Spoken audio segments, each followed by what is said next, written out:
राहुल गांधी की भारत जोड़ो न्याय यात्रा इस वक्त छत्तीसगढ़ के रायगढ़ में मौजूद है। न्याय यात्रा लेकर राहुल गांधी निकले हैं, छत्तीसगढ़ आए हैं।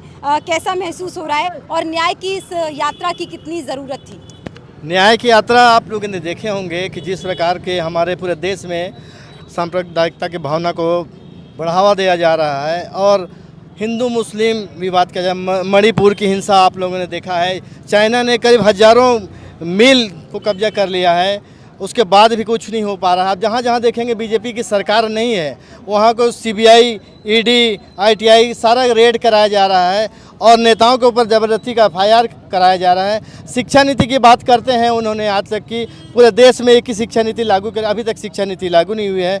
उन्होंने कहा कि हमारे 2 करोड़ लोगों को प्रत्येक वर्ष रोजगार देंगे, आज तक हमारे एक व्यक्ति को रोजगार नहीं दिया जा रहा है। साथ ही साथ आप देखेंगे कि 15 लाख प्रत्येक लोगों के खाते में दिया जा रहा है। ऐसे करके अन्याय के अन्याय ऊपर हुआ जा रहा है और केवल अपने 2 दोस्तों जिन्हें उद्योगपतियों को बढ़ावा दिया जा रहा है, इसके अन्याय के खिलाफ राहुल गांधी जी ने पूरे देश में न्याय यात्रा निकाला है, ताकि प्रत्येक व्यक्ति, प्रत्येक लोग समझ सकें कि आज देखे होंगे कि रिजर्व बैंक ने भी कहा है कि कितने करोड़ों का, लाखों करोड़ों अरबों डॉलर का हमारे ऊपर कर्ज हमारे देश के ऊपर है।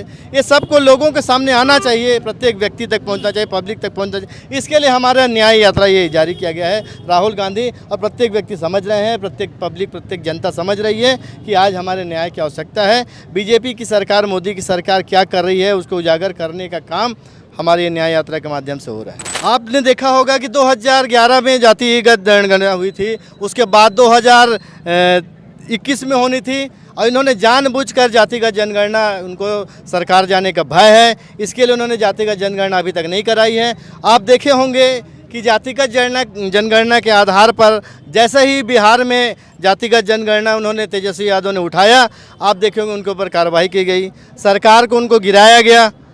तो जातिगत गणना की जहाँ से बात आती है तब मोदी का टेम्परेचर बढ़ जाता है और कैसे करके ईडी सीबीआई उनके ऊपर लगाया जाता है। इन्होंने, आपने पूरे देश देख रहा है इस चीज़ को।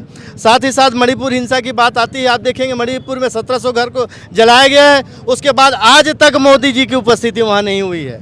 तो कहीं ना कहीं जनता से वो भाग रहे हैं और अपने आप को छिपा रहे हैं और इन्हीं सारी चीज़ों को उजागर कर रहे हैं राहुल गांधी, जिससे कि उनको भय और डर उनके मन में दिख रहा है। पूरा बीजेपी सरकार के, मोदी सरकार के मन में पूरा भय दिख रहा है। बहुत बहुत शुक्रिया। Thank you. राहुल गांधी की भारत जोड़ो न्याय यात्रा जारी है और इसी तरीके से यात्रा जारी रहेगी। मोदी सरकार के अंदर डर है, भय है और इसीलिए लगातार राहुल गांधी को संसद में रोकने की कोशिश की जाती है और अब यात्रा में भी रोकने की कोशिश की जा रही है। लेकिन आपको लोगों का समर्थन इस यात्रा के प्रति नजर आ रहा है कि लोगों ने साफ कर दिया है कि यात्रा के साथ हैं, न्याय की इस हक की आवाज़ के साथ हैं और यात्रा जारी रहेगी न्याय का हक मिलने तक।